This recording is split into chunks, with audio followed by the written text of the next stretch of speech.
Bonjour, bienvenue sur Fan Forever, je suis Mehdi, je lance pour la première fois mon émission Fan TV, épisode 1.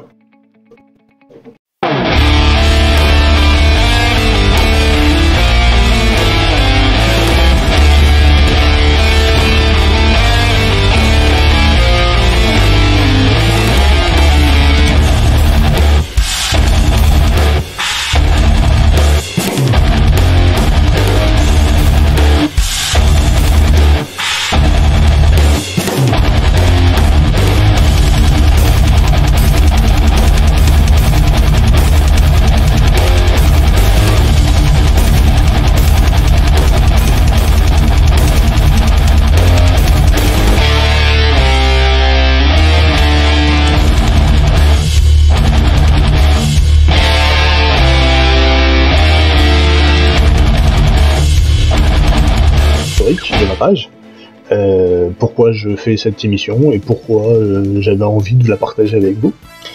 Donc avant tout, Fan Forever était une page Facebook qui c'était le premier nom était Saint Seiya Forever, où on parlait de tout l'univers Saint Seiya, c'est-à-dire les animés, les mangas, les jeux vidéo, les goodies, les figurines, les miscloses, enfin bref, tout ce qui était autour de Saint Seiya.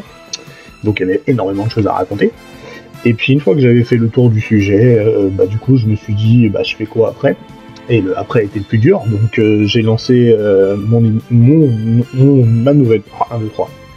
Désolé, c'est ma première fois, donc je débute. Donc j'ai lancé une nouvelle page, j'ai changé mon nom, qui s'appelait maintenant Fan Forever. Et du coup je me suis dit que c'était le moment d'ouvrir cette page à toutes sortes de passions, c'est-à-dire tout ce qui concerne le cinéma, les séries, les jeux vidéo, les films, enfin bref, tout cet univers autour, qui permettait à tout le monde de partager ses news, ses passions, mes news, mes passions, débattre ensemble, voilà, nos attentes, vos attentes, voilà, pour vraiment avoir un échange. C'était vraiment un échange. Et du coup, j'avais lancé SPJ, qui s'appelait Series Players Game, qui était des petites émissions rapides que je faisais sur la Play, où je faisais du gameplay, hein, tout simplement. D'ailleurs, j'ai un casque Play. Je fais pas de pub, hein, je suis pas de sponsorisé, hein, c'est juste que je trouvais qu'il y avait un meilleur son avec ce casque-là. C'est le casque PS5, pour ceux qui l'ont reconnu, qui est génial, je vous le conseille.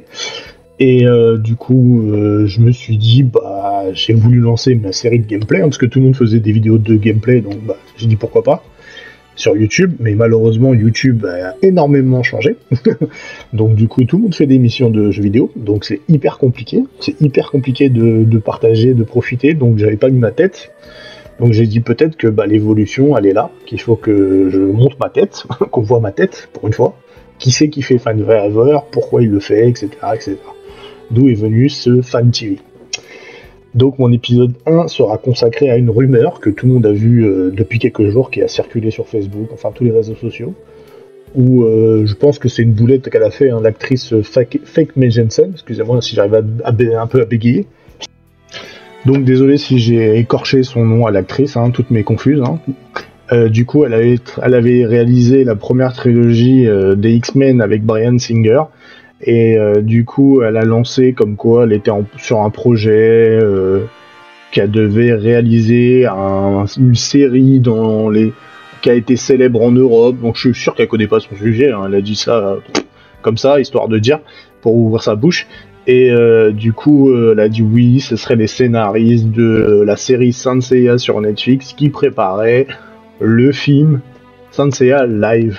Donc je vous avouerai que moi, quand j'ai entendu ça, j'ai dit non, c'est pas possible, parce que déjà on a eu plein de mauvaises expériences, vous vous rappelez tous de Dragon Ball Evolution, et du coup je pense que c'est une très mauvaise idée, parce que déjà on a eu Full Metal Alchemist, on a eu Bleach, on a eu Attack of Titan, on a eu moult adaptations cinématographiques de manga qu'ils ont complètement foiré.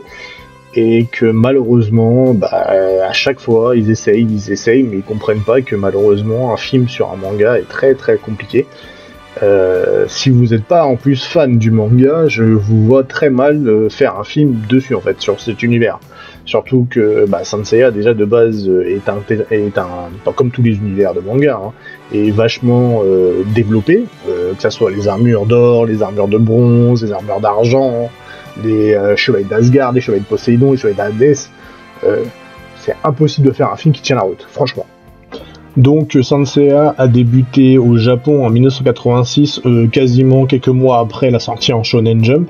Et nous, on a eu la série à partir de 1988, genre 2 ans après, où en fait Club Dorothée avait acheté une bibliothèque de plein d'animés à l'époque, qui cartonnaient. Malheureusement, elle n'avait pas regardé si c'était des dessins animés pour adultes ou pour enfants, enfin bref. Tout a été mélangé d'un coup, donc c'est pour ça qu'au début il y a eu un couac. Je sais pas si vous vous rappelez, au début de Saint Seiya, on savait pas si Shun était un garçon ou une fille, c'était doublé par une fille, après un garçon, enfin il y a eu pas mal de couacs, et en fait on a eu toute une panoplie de bibliothèques, parce qu'à l'époque, les clubs Dorothée, ils achetaient les dessins animés au Japon parce que ça coûtait moins cher que de produire des dessins animés en France. Donc du coup on a connu en 88 avec Dragon Ball, avec Okuto no Ken, enfin Ken le survivant, avec City Hunter, enfin Nicky Larson, Ranma 1,5, Saint Seiya, et Dorothée avait tellement cartonné à l'époque, parce qu'elle avait plus de 8 heures d'audimat. Elle travaillait les mercredis, elle travaillait les samedis, les vacances scolaires, c'était un truc de malade. En fait, c'était tellement ouf que les épisodes de Saint Seiya, par exemple, qu'on voyait le matin, des fois, comme on n'avait pas la suite, ils étaient rediffusés l'après-midi. C'était un truc de malade. Et en fait, toute cette génération, la génération Dorothée, on a vraiment connu ce côté l'âge d'or du manga, en fait. Alors, pour le côté merchandising, en ce qui concerne Saint Seiya, parce que c'est le thème de notre émission aujourd'hui, il faut le savoir que Saint Seiya, à la première époque de sa sortie, c'est le seul, je dis bien le seul animé qui a eu ses jouets dans les magasins. C'est un truc de malade. Ça veut dire qu'à l'époque de Saint Seiya, quand on regardait à la télé devant le Club Dorothée tous les matins, enfin tous les après-midi, et vous allez faire vos courses à Auchan ou à Carrefour, et vous avez la possibilité d'acheter les premières figurines Saint Seiya.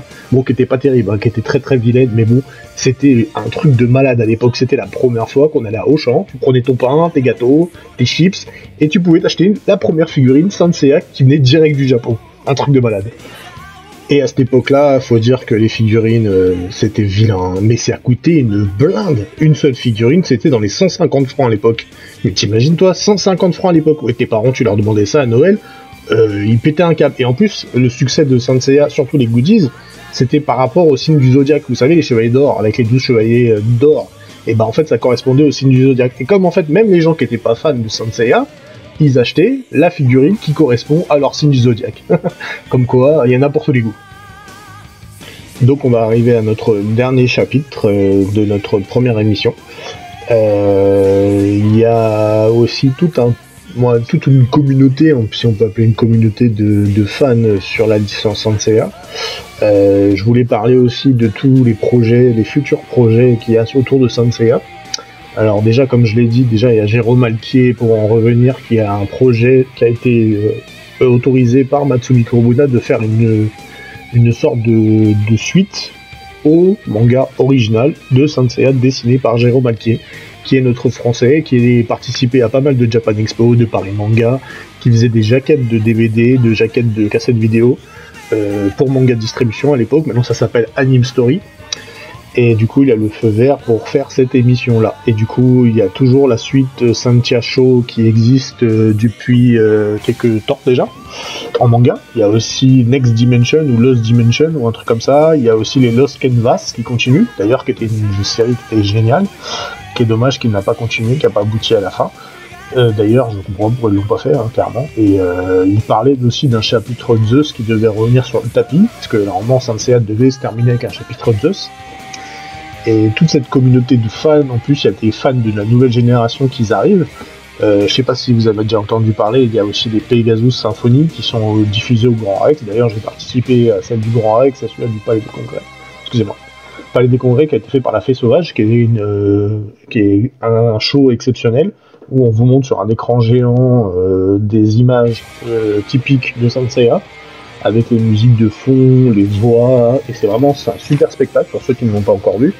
Je le conseille fortement si vous avez l'occasion, si on est déconfiné un jour, d'aller le voir, parce qu'il y en a un qui va arriver normalement bientôt. Toute cette communauté de fans avec des pages, je sais que la série cartonne en Espagne, on ne sait pas pourquoi, mais en Espagne ils kiffent cette série, c'est Dieu pour eux. Il y a des conventions Saint-Seiya d'ailleurs qui existent maintenant de nos jours.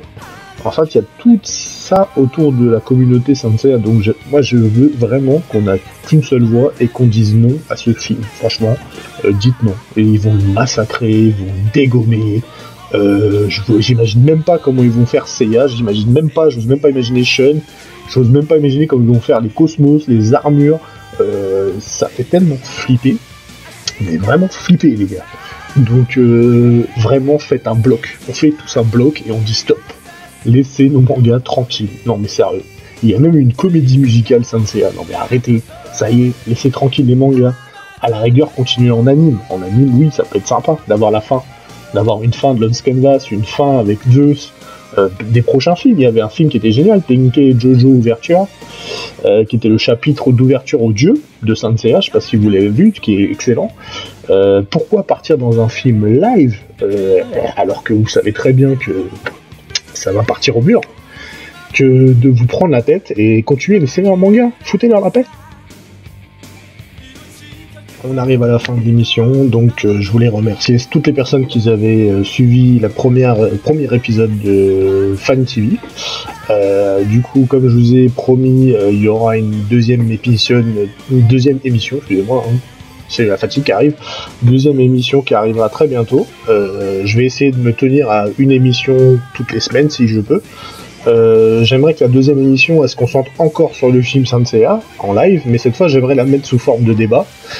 J'aimerais par la suite, si possible, on va voir avec YouTube si je peux avoir un invité pour échanger direct avec lui, pour parler en direct, pour échanger, d'avoir qu'est-ce qu'il attend, qu'est-ce que j'attends, qu'est-ce qu'on espère, est-ce que ça va se faire, est-ce que ça va pas se faire, pourquoi, etc. Parce que j'estime que vraiment, quand on est fan de manga, le seul meilleur moment pour partager, c'est d'échanger, en fait. C'est aussi simple que ça. C'est que quand vous discutez avec un ami ou une connaissance qui a la même passion que vous, ça vous permet d'avoir deux débats, enfin un débat plutôt, où il y a des échanges d'idées, où ça peut-être, au final, on va arriver sur on va être d'accord, sur on va pas être d'accord, sur on est tous les deux dans la continuité de cet amour qu'on voue à Saint-Seiya. Et que j'espère que si vous avez vu des choses qui par exemple, ne vous a pas parlé, n'hésitez pas à poser des questions dans les commentaires, à me dire ce qui était bien, ce qui était pas bien, ce que vous aimeriez avoir par la suite comme genre d'émission, je sais pas, peut-être du jeu vidéo, peut-être des séries, je sais pas, tout ce qui peut vous passer par la tête, n'hésitez pas. Je ferai en sorte de répondre très rapidement.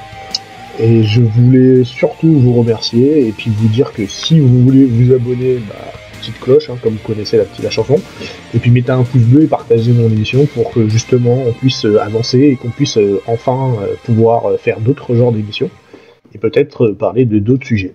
Voilà, je vous remercie énormément et puis à bientôt, au revoir.